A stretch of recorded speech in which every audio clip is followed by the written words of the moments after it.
হাদিসের মধ্যে আসছে কোন ব্যক্তি যখন আল্লাহর কাছে দোয়া করে তখন আল্লাহ পাক রব্বুল আলামিন তার যদি কোনো পেরেশানি থাকে, তার কোনো ঋণ থাকে, এই ব্যাপারেও যদি আল্লাহকে বলে, যদি কায় মনোবাক্যে বলে, ইনশাল্লাহ তার পেরেশানি, তার ঋণ সহ যা বলবে আল্লাহকে, আল্লাহ তার ওই পেরেশানি থেকে তাকে হেফাজত করবেন।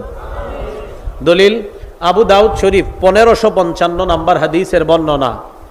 আন আবি সাঈদিন আল খুদরি রাদিয়াল্লাহু তাআলা আনহু قال, আবু সাঈদ খুদরি রাদিয়াল্লাহু তাআলা আনহুর বর্ণনা, দাখালা রাসূলুল্লাহ সাল্লাল্লাহু আলাইহি ওয়াসাল্লাম ইয়াওমান আল মসজিদ, আল্লাহ নবী একদিন মসজিদে প্রবেশ করলেন।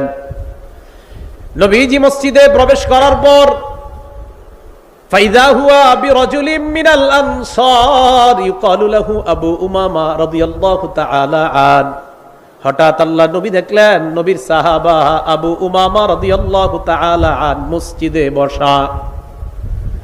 নবীজি আবু উমামাকে বললেন, ইয়া আবা উমামা, ও আবু উমামা, মালি আরাকা জালিসান ফিল মসজিদি ফি গায়রি ওয়াক্তিস সালাহ। আবু উমামা, নামাজের সময় ছাড়া এই সময় তুমি অটাইমে কেন মসজিদের মধ্যে বসা? এটা তো নামাজের সময় না, এখন মসজিদে কেন আসছো? এর মানে আমার নবীর সাহাবারা বিপদ আপদে পড়লে, পেরেশানিতে পড়লে মসজিদে দৌড়ায় যাইতেন। কোথায় যাইতেন? মসজিদে। তা আপনাদের মন চায় না যে হুজুর নবীজি আসলেন কেন? তার মানে আমার নবীর ওই অভ্যাসই ছিল, নবী তো মসজিদে যাইতেন। হ্যাঁ, নবী, আপনারা তো পাল্টা এটা বলা দরকার, হুজুর নবীজি অটাইমে মসজিদে আসছে কেন? কারণ নবী আর সাহাবাদের কাম কি? কাম তো এটাই, মসজিদে। আমাদেরকে অনেকে বলে মোল্লার দৌড় মসজিদ পর্যন্ত। আলহামদুলিল্লাহ, এটা কয় না যে সিনেমা হল পর্যন্ত, আমগো দৌড় মসজিদ পর্যন্তই। এনে রাগ করেন না, যখন কয় মোল্লার দৌড় মসজিদ পর্যন্ত রাগ হইবেন না, আলহামদুলিল্লাহ। সাথে সাথে বলবেন, আল্লাহ এই ভাইয়ের কথাটা আপনি কবুল করে আমারে কিয়ামতের ময়দানে আমারে মসজিদের মোল্লা বলছে, আপনি এই হিসাবে কবুল করে আমারে জান্নাত দিয়ে দিন।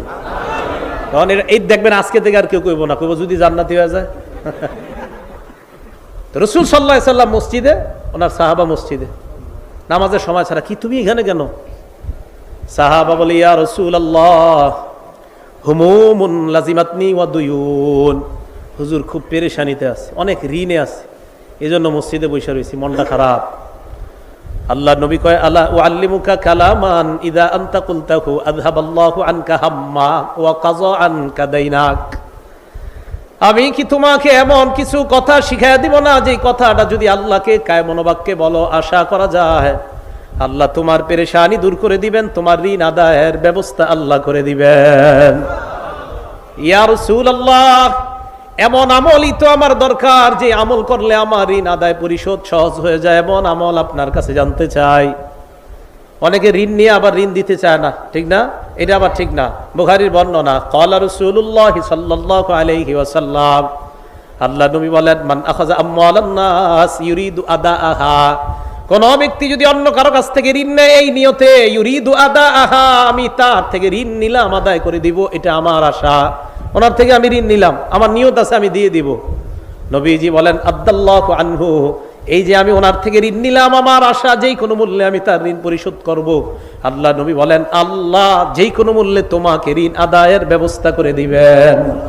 এটা বিশ্বাস রাখেন। নবীজি বলছেন, কেউ যদি কারো কাছ থেকে এই নিয়তে ঋণ নেয় যে আল্লাহ আমি তার ঋণটা যেই কোনো ভাবে হোক দিব, রাসূল সাল্লাল্লাহু আলাইহি সাল্লাম বলেন, অবশ্যই আল্লাহ পাক রব্বুল আলামিন তাকে ঋণ পরিশোধের ব্যবস্থা করে দিবেন। এই বিশ্বাস রাখা। তো রাসূল আকরাম সাল্লাল্লাহু আলাইহি সাল্লাম কয়, আমি তোমাকে এমন বাক্য শিখাইয়া দেই, যেই বাক্যগুলা যখন তুমি বলবা, বলার পর আশা করা যায় আল্লাহ তোমার পেরেশানি দূর করে দিবেন, তোমার ঋণ আদায়ের ব্যবস্থা করে দিবেন।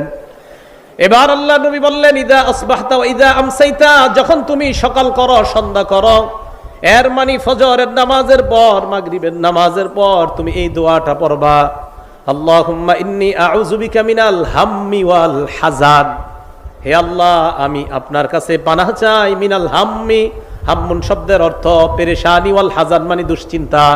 আল্লাহ আপনার কাছে আমি পেরেশানি এবং দুশ্চিন্তা থেকে পানাহ চাই, ওয়াল আজিজি ওয়াল কাসাল, অপারগতা এবং অলসতা থেকে আপনার কাছে পানাহ চাই, ওয়া আউযু বিকা মিনাল জুবনি ওয়াল বুখলি, কোন বর্ণনায় মিনাল বুখলি ওয়াল জুবনি, আল্লাহ ভীরুতা, কাপুরুষতা এবং কৃপণতা থেকে আপনার কাছে পানাহ চাই।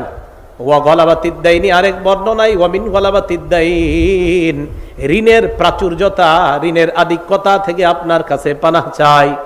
ও কহরির রিজাল, মানুষের অনিষ্টতা, মানুষ আমার উপর জুলুম নির্যাতন যেন না করে, মানুষের ধমক ধমকি থেকে আপনার কাছে পানাহ চাই।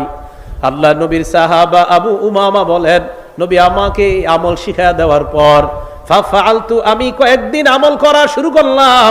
আযহাবাল্লাহু আন্নী হাম্মি, কিছুদিনের মধ্যে আল্লাহ আমার পেরেশানি দূর করে দিলেন। ওয়াকাযা আন্নী দাইনি, আল্লাহ আমার পক্ষ থেকে আমার ঋণ আদায়ের সুন্দর ব্যবস্থা করে দিলেন। আমি এই দোয়াটা করতে লাগলাম, নবীজির শিখানো দোয়া আমি কিছুদিন করলাম, করার পর দেখলাম আল্লাহ পাক রব্বুল আলামিন আমার পেরেশানি দূর করে দিছে, আমার ঋণ আদায়ের ব্যবস্থা আল্লাহ করে দিয়েছেন।